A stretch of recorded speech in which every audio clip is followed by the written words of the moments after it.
guys, c'est parti pour la partie 10 de His Negan. Donc on a laissé Negan qui était avec un groupe de personnes qui malheureusement s'est fait tuer autour du feu de camp. C'est à ce moment-là que Negan a récupéré Lucille, qui n'est pas encore customisée, si je puis dire. Donc on a Negan qui erre tout seul pour le moment, puisque voilà, il a quand même, à chaque fois il perd quand même des gens, il a quand même pas de chance. Il erre tout seul, donc il survit tout seul, il a l'air quand même de plutôt bien s'en accommoder. Sauf qu'à un moment, il y a un couple qui va arriver et lui, il va être très très méfiant, donc forcément, dès qu'il entend du bruit, il est un peu en mode alerte. Et donc ce couple lui dit tout simplement, voilà, en fait, il y a toujours un truc de se présenter et de dire que voilà, on vient en paix, entre guillemets. Donc le couple dit que de toute façon, ils sont pas là pour le voler ou l'agresser ou quoi que ce soit, mais qu'ils cherchent seulement un endroit sûr, bien pour passer la nuit ou tout simplement pour survivre. Donc ensuite Negan va accepter, apparemment il a l'air d'accepter toutes les personnes qui lui demandent de l'aide ou avec qui il peut avoir un petit peu de compagnie. Ils vont faire du chemin ensemble.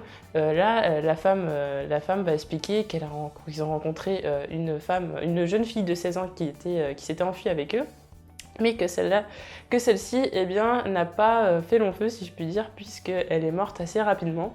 Que eux ils s'en sont sortis, sauf que juste après avoir dit ça, les deux personnes vont mourir. Negan survit, parce que Negan commence à prendre un petit peu du galon et commence à savoir comment survivre. Par la suite, Negan va rencontrer une femme qui, elle, va raconter l'histoire de son mari, Dewey, qui lui était en train de faire une sieste et s'est fait avoir pendant qu'il était en train de faire une sieste. Elle raconte qu'elle s'en est sortie de justesse, et là encore, juste après avoir raconté ça, elle meurt tout simplement.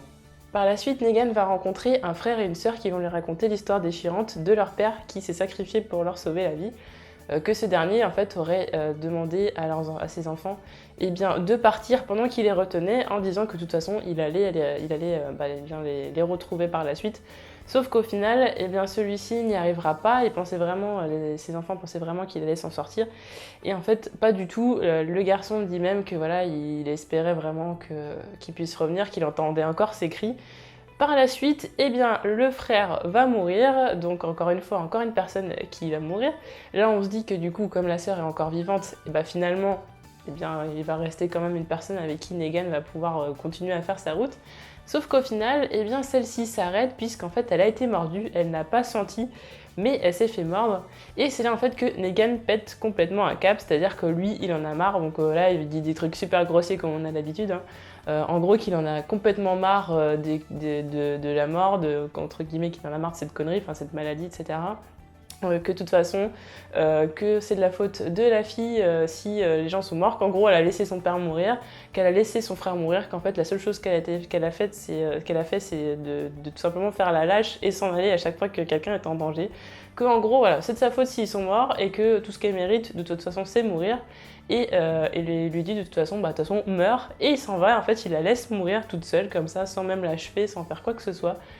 Il en a complètement marre, c'est-à-dire qu'à chaque fois qu'il rencontre quelqu'un depuis le début de His Negan, à chaque fois qu'il rencontre quelqu'un, à chaque fois qu'il essaye de sauver la vie de quelqu'un, parce que là encore dans cette partie 10, il essaye encore de sauver les gens mais il n'y arrive pas. Là en l'occurrence, il n'a pas envie du tout de l'aider, il n'a pas envie de la sauver puisqu'elle a laissé mourir des gens et lui c'est pas du tout dans ses valeurs, c'est pas du tout dans ce qu'il veut. Il dit que de toute façon les gens sont tous faibles et que de toute façon pas qu'ils se laissent mourir mais de toute façon voilà, qu'ils meurent parce qu'ils sont faibles et que lui s'il survit c'est bien pour une bonne raison et que finalement il est plus fort qu'eux. Et pourquoi pas, au final, il se dit, je pense, qu'il préférait rester seul. Donc on retrouve Negan qui est seul dans la forêt, qui chasse le lapin avec son fusil. Alors ce que je me suis dit, c'est que c'est quand même super risqué d'être dans la forêt et quand même de tirer des coups de feu qui peuvent attirer des rôdeurs. Et après de dormir autour du feu de camp, etc. En plus déjà, le feu de camp, on sait déjà que ça fait venir les rôdeurs. On l'avait vu dans les issues précédentes. Donc pas forcément malin. Et c'est là que Negan entend un bruit. Et ce qu'il dit, c'est que en gros, si vous faites du bruit comme ça, c'est soit vous êtes un rôdeur, soit vous allez mourir. Lui, en gros, maintenant, il ne veut même plus se laisser approcher. Il se méfie de tout le monde. Et maintenant, il n'a plus vraiment envie de compagnie. Et c'est là que, comme je vous en avais parlé, moi j'avais je pensais vraiment qu'on allait avoir un personnage que l'on connaît des Saviors qui allait arriver d'ici la fin des His Negan. Et comme je vous le disais, c'est Dwight qui arrive, qui sort de la forêt, qui dit à Negan, oui, de toute façon, t'allais pas manger ce lapin tout seul, donc et puis t'as l'air d'être de bonne compagnie. Sachant qu'en plus Dwight est armé, donc de toute façon Negan n'a pas de problème, je pense, à vouloir faire la route avec lui, tout simplement parce que voilà, Dwight est quand même a l'air d'être équipé, il a quand même un fusil, s'il a survécu jusque-là seul, c'est que quand même il a pris du galon et quand même il a quand même de bons dons pour survivre. Donc ce serait le début des Saviors, voilà, donc comme on le connaîtra, donc là toute la question ça va être de comment ils vont rencontrer plus de gens et comment va se faire la communauté, sachant que les Saviors ce sont à la base des personnes individuelles ou des tout petits groupes, hein, c'est-à-dire 2-3 personnes, etc., qui sont venues au fur et à mesure. Donc on va peut-être voir ça, je pense, dans la 11e partie de His Negan, sachant que la 12e partie, ce sera la création de Lucille telle qu'on la connaît, et vraiment le début de ce côté un peu psychopathe de Negan, sachant que là, il commence déjà à être très dur. Il est marqué par vraiment la mort des gens qui l'accompagnent. Je pense qu'il est blessé aussi parce qu'il se retrouve seul. Au final, il a à peine le temps de s'attacher aux gens que les gens meurent. Et il commence à prendre de plus en plus de détachement. Là, je pense qu'il a pété un câble, il s'est dit maintenant stop. Et tant que les gens sont pas assez forts pour être avec lui, pour l'instant, il fera la route tout seul. Donc là, il a quelqu'un qui est assez fort pour rester avec lui. Et par la suite, il essaiera, entre guillemets, de protéger, puisque les Saviors, c'est ça, hein, comme son nom l'indique, c'est pour sauver les gens, hein, c'est pour protéger les gens. Donc là, en fait, on sait d'où vient cette idée de créer une communauté comme ça. Après, bon, bien sûr, il y a toutes les déviances, toutes les mauvaises choses qui peuvent en découler par la suite. Mais en tout cas, d'un côté, c'est quand même venu d'un bon sentiment. Et Negan, encore une fois, c'est pas quelqu'un de si mauvais que ça.